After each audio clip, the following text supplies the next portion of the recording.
मोहतरम असातिज़ा कराम, unit number 5 का तारुफ़, जिसमें आप COP में पूछे गए सवालात के जवाब भी दे सकते हैं। इस यूनिट में कम्युनिकेशन स्किल्स पर फोकस किया गया है।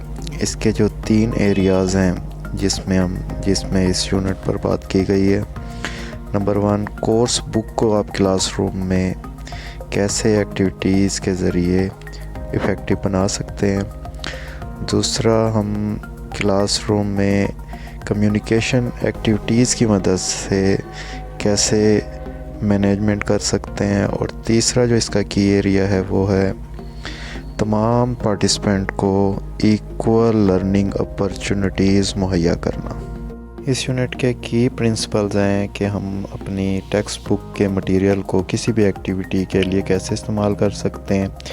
इसके अलावा टेक्स्ट बुक की जो भी हमारा मटेरियल है उसको हम कम्युनिकेशन स्किल्स के लिए कैसे इस्तेमाल कर सकते हैं।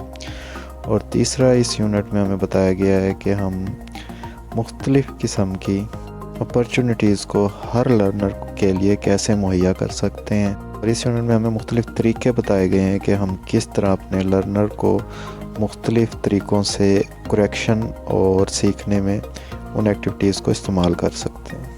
मेन फोकस इस यूनिट का है कि हम अपनी टेक्स्ट बुक को अपनी रोज़मर्रा ज़िंदगी में कैसे इस्तेमाल कर सकते हैं और इससे हम किस तरह बच्चों से एक्टिविटीज़ करवा सकते हैं। नंबर 3 में जैसे हमने पढ़ा था कि किसी भी लेसन प्लानिंग के 3 हिस्से होते हैं, प्री, नंबर 2 वाइल और नंबर 3 पोस्ट।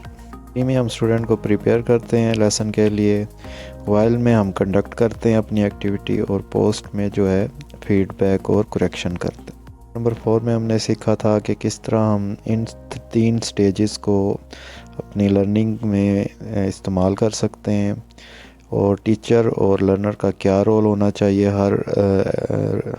हर स्टेप में। स्टूडेंट को हम कैसे पेयर और ग्रुप्स के अंदर तकसीम करके काम करवा सकते हैं। इसके अलावा इस यूनिट में हमने ये भी सीखना है कि लर्निंग के प्रोसेस में क्या क्या बैरियर्स हैं। एक एग्जांपल के ज़रिए बताया गया है कि किस तरह सायरा जो है इन बैरियर्स को रिमूव करती है अपनी क्लास में। वो हमेशा बच्चों को इनकरेज करती है, उनके बिल्कुल साथ खड़ी होती है, उनकी जो भी मिस्टेक्स होती हैं फौरी दुरुस्त कर देती है ताकि बच्चे जो है नेक्स्ट टाइम मिस्टेक ना करें। और वो अपनी कन्वर्सेशन से बच्चों को क्लूज़ देती है, आइडियाज़ देती है कि जिससे वो अपनी खुद ब खुद स्पीकिंग स्किल बेहतर बना सकते हैं। इसके अलावा वो अपने बच्चों को एक लिस्ट दे देती है वर्ड्स की जिनको इस्तेमाल करके वो कम्युनिकेशन स्किल्स अच्छी कर सकते हैं और कन्वर्सेशन में हिस्सा ले सकते हैं। लेकिन उसको प्रॉब्लम ये है कि अभी भी कुछ बच्चे जो हैं वो बोल नहीं रहे हैं और ये रोज़ाना अगर वो ये रूटीन करती है तो बच्चे बोर हो जाते हैं। उसके इस मसले को हल करने के लिए हमने फीडबैक में अपनी राय भी देनी है। इसके अलावा कुछ सजेशंस दी गई हैं कि जिसकी वजह से हम अपनी इन खामियों को, इन बैरियर्स को रिमूव कर सकते हैं। इसमें सबसे पहले जो है हम बच्चों को एक्टिविटी से पहले लैंग्वेज के मुतालिक बताएंगे, जो उनकी ज़रूरियात हैं लैंग्वेज की वो हम मुहैया करेंगे। इसके अलावा लर्नर्स को हम एम्स पहले बताएंगे। इसके अलावा जो है हर किस्म की ग्रेडेड एक्टिविटीज़ में हम बच्चों को पहले उसके स्कोप के बारे में बताएंगे। जी, आपकी बात को अच्छी तरह समझ गए हैं एम्स और गोल्स को। पॉजिटिव एनवायरनमेंट क्रिएट करेंगे क्लासरूम में, उनको सोशलाइज करेंगे। इसके अलावा उनको इंटरेस्टिंग डिस्कशन टास्क और चैलेंजिंग टास्क भी देंगे ताकि वो मोटिवेट हों और अपने एक्टिविटीज़ में इन्वॉल्व हों। इससे पहले आप अपने आप से ये सवाल करेंगे कि क्या हम इस टास्क के लिए तैयार हैं, क्या लर्नर इस एक्टिविटी में इन्वॉल्व होंगे, उनका इसमें इंटरेस्ट होगा या नहीं होगा। और ओरल कम्युनिकेशन में बच्चे हिस्सा लेंगे सब के सब, और हमारा जो भी टॉपिक है उसका टाइटल क्या है, वो सही है या गलत है, इंटरेस्टिंग है या नहीं है, इसमें रोल प्ले हो सकता है या नहीं हो सकता।